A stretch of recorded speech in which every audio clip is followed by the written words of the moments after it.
How to approach the Cushing syndrome. In the Cushing syndrome, first step we need to exclude the exogenous source of high glucocorticoid level. Patients who are immunosuppressive, there may be high steroid levels in them, but that is not the Cushing syndrome.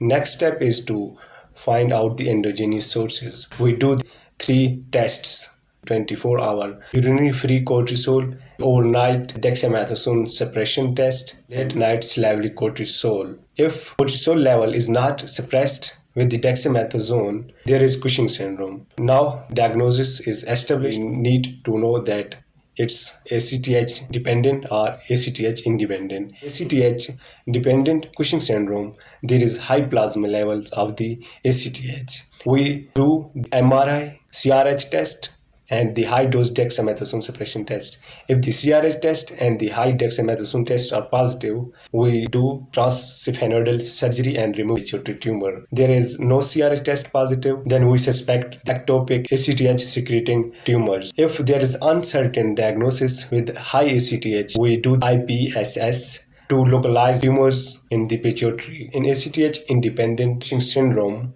could be tumor in the adrenal cortex secreting cortisol. We do the CT scan and remove that tumor through laparoscopic resection.